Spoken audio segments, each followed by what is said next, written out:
We're here for another episode of Spilling the Team. Today's guest is Mitch or Uber Shouts. That was good, man. Thanks for having me on the show. I don't know how I could follow up after Sideshow, bro, but I'll do my best. Well, yeah, Josh is very good at talking about random topics for a long period of time, but I'm sure you'll do fine as well. I mean, I cast Overwatch for long enough, bro. Eventually, you got to start making stuff up, so we'll see how we go. Yeah. We'll start with some questions from Reddit. So we got a question from Kool-Aid, who I believe had a question for Josh last week as well. The first question, obviously, got to be, do you pick the shirts or do the shirts pick you? No, well, yeah, when I put them on, it's like, Iron Man when he steps into the suit and it just suctions up to your body. That's why I'm looking so fresh in those fits. But right, no, yeah, I don't, of course. I don't pick the shirts at all, actually. That is all my stylist. I don't really have like a strict set of requirements for what I want to wear. I'm really easygoing about it, and I sort of give them a lot of freedom to go out and pick what they want, and there is probably not much I will say no to, as we have probably seen. Yeah. Yep, plenty of times.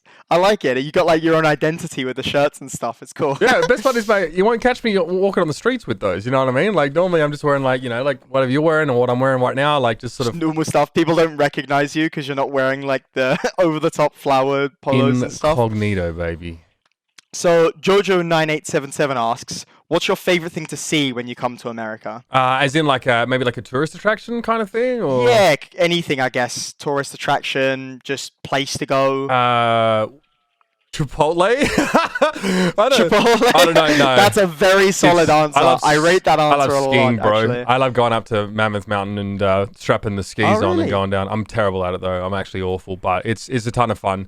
So that is like, when I come back from Australia, that's the one thing I've probably been missing most. Is That's really interesting. Yeah, I've never been skiing, but I've wanted to go for as long as I can remember. Maybe one day I'll end up actually finding an excuse. So it's only some Brits that are posh enough to have skied, because I got here and started skiing, and Brett and Josh are like, "No, yeah, I've been skiing for years, bro. I went on some school trip to Austria or something like to ski." I'm like, "What? I've never ever been skiing in my entire life." So, all right, well, we're not the only ones then. We did have a school trip in my school as well for skiing as well, but I didn't go on that school trip. Gotcha. So all right. I think it was quite expensive with my school, so I was like, nah.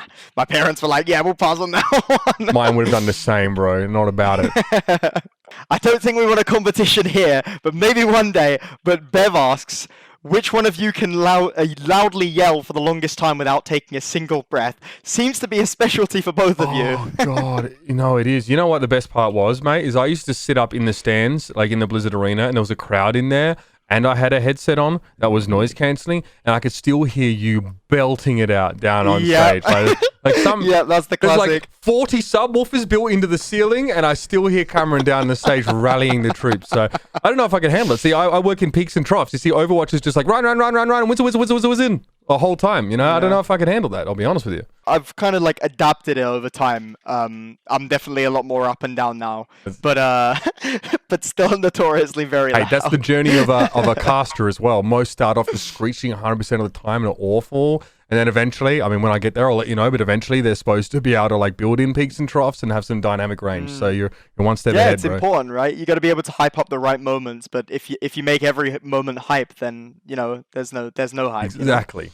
So we've got some Instagram questions. Your Sniped asked, what's the biggest thing you miss about being in Australia? I had mates outside of my work back in Australia, and that was, it was nice. It was nice to be able to get away, and Aussies are really good at just keeping you grounded, make sure your head doesn't get too inflated. So I enjoy going back and then just getting mercilessly ribbed for months because of all of ribbing I've missed out on. So probably that, and driving. I don't drive in the US yet. I haven't really seen much of a need to so far.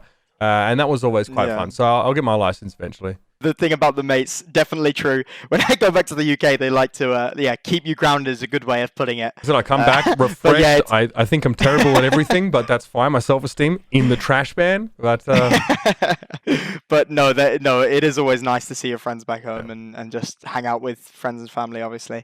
Instaboss_mix asked, how does it feel to work from home? It's kind of weird. I'm essentially just kind of doing the same thing as I would in a studio, but because we kind of had the home stands this year, and then before that we had the arena vibe, like it is very different. You actually have to think much more about the technical side of the game to choose what things that you need to hype up. Normally, sometimes the crowd will do it for you. Like if you know, if there's like a bunch of Outlaws fans in the front row, like, you know, they'll get excited for like maybe a lot more than, you know, a couple Florida fans scattered around the arena. So it's easy to like to sort of play off the crowd in some senses. You don't have that here.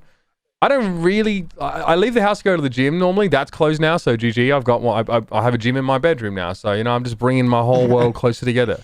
Outside of that, it's not so different. I just game, bro. I'm sat here, you know, with my monitor tan. So it hasn't been too bad, and I don't have to go into the office. So that's kind of a bonus.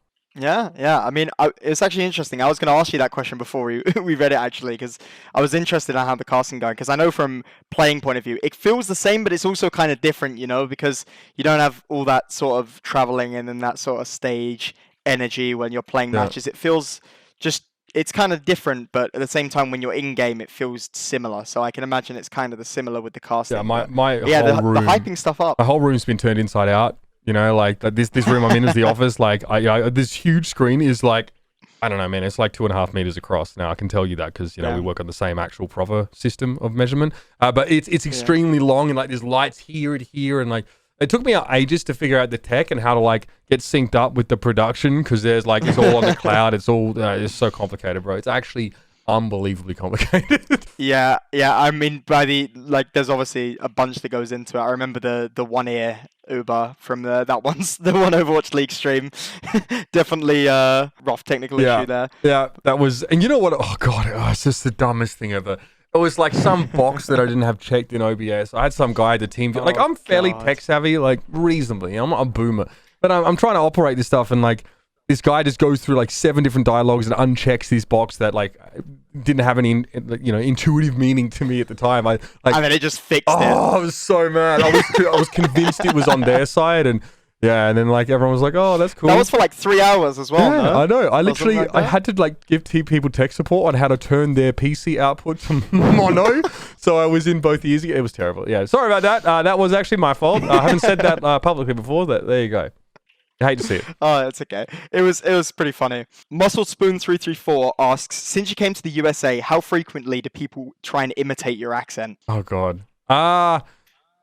Well, I get in ranked all the time. Like it's actually it's funny. Like whenever I say something, everyone stops. You know what I mean? And they try and imitate. Wait a second. To be fair, like I think if I try to imitate a legitimate American accent, I'd probably not do any better. But like it happens all the time in video games. In person, I mean, why would they? I'm jacked. I'm cracked. I'm stacked. Like, look at me. Like, there's no way that they would ever try and do that. But you know, online, just terrified of you. Online, they do it all the time. And honestly, sometimes I just leave voice chat. It's not like I'm being harassed. I'm just bored of the terrible. Yeah, no, you know, like, I understand completely. Sounds like a Foster's ad or something like that. You're like, you know, I get. Are you British all the time? I'm like, oh, you sound like that guy from Kingsman. I'm like, no. no, I don't. Eggsy, mate. Like, don't sound remotely. I honestly don't mind it. I don't mind it at this point, but it's always funny when people do like really horrible ones. Yeah, well, really horrible. It's better than someone being British like, "Oh, yeah, Cameron, accents. yeah, you sound like everybody else." You know that?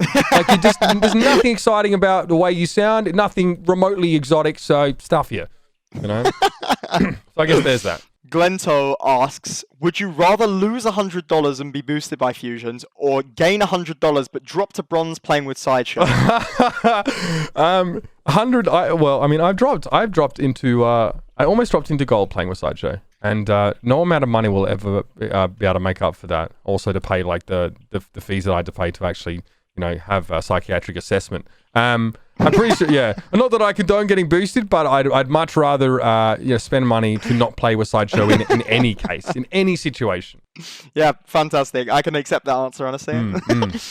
Little bit of a weirder question. Oh, we love those. Mimi Wood asks, if you could build a house out of any material, what would you make it out of? Carbon nanotubes, because they are light and very strong. And as an engineering student, I fantasized about using those to build stuff, bro. Like, it would be cheap to make. Yeah. That's it. Not that exciting. See, you can't ask an engineering student that question because they will give you a legitimate answer. If I could also build it out of something, I don't know. I get a bunch of nerds and just, you know, like stick them all together and have just like colorful walls that I could lick every now and then. If quarantine made me so crazy that I needed some form of sustenance and stimulation. Fair enough. This is the biggest contrast between you and having Sideshow last week. Is Sideshow probably would have answered with something worth like the most amount of money or something that he could eat or something. Well, yeah. Or what is it that I could build my house out of that I could create content of me pretending to be really bad at something that I'm actually just mediocre at? Like, what substance would allow me to channel and also annoy my friends, but to use their annoyance for the entertainment of my audience? How can I use that? He would already have the pipeline going, bro. I guarantee you. We've got an excellent question coming up next from Ravenclaw250 asks, would you rather be on an island with a Bren-sized duck or a duck-sized Bren? I guess a duck. I would say a duck. These are the Twitter questions. Oh, a duck-sized Brent, because then I could punt him to the next island. I could just run up and boot him and have some damn peace and quiet. If he rubbed you the wrong way, you could just get rid of him. Yeah, like I wake up, like think about it, right? It's a Robinson Crusoe story. I wake up in the morning, I've just, I've got off my, I've made a bed out of kelp or whatever, and, I'm getting my water from the river, and in the distance I hear this sound, and it's Bren reacting to Hell's Kitchen episodes on my island, and I just run up and just boot him, mate, like a Lionel Messi from halfway shot, and he is out of there. Yep, and also I feel like a Bren-sized duck would be quite dangerous, actually, when you think about it. It's like that could do some serious damage. Bren's tall. Now, it would not be a swole duck. It'd be, a lanky duck. I don't really think I'd want to deal with anything like anything I have to look up at. Frankly, is an issue. You know what I mean? So, yeah, could be Johnny size. Could always be worse. Not the Real Shane asks, you're in a lucha libre tag team wrestling tournament. Which Al talent is your tag team partner? Does it have to be current or past talent? Can I choose past talent as well? We'll say past talent as well for the sake of it. I will choose El Nino Dorado, Golden Boy, to be my partner, because not only would he come in from the top rope, but he'd commentate the entire wrestling match for me, and he'd bring his best friend in the world, Dwayne "The Rock" Johnson, along, and then we'd just hang out in a hot tub. That'd be dope. That sounds amazing, actually. I know we've kind of already answered this one, but Legend of David 61 asks, where do you get your shirts? Obviously, your stylist chooses them for you. I kind of know where some of them come from, but a lot of them are like, I take them off and I look at the collar, and all it says is the size. And the size says like XXL. And I'm like, excuse me, I'm not that large a human, right? You know what I mean? Like there's some form to my figure. So a lot of these clearly, like, they come from China, right? Like, I think she just looks up crazy patterns online and just gets them. But just orders them in. Yeah, I mean, like, I was wearing like a bunch of Zara, H&M and stuff. Like, bro, like, you can get so many. Like, if you want to wear that, if you actually want to wear that stuff in real life, like, this is disclaimer. I'm not endorsing this is the height of aesthetics, but any of those like chains, you can always find some ridiculous looking button ups in the back. All right. And that pretty much wraps us up. That's all the time we got for these questions. Got through all the good ones. So yeah, thank you for coming on, and thank you for answering the questions. What was your favorite question? Do you have a favorite one if you had to pick?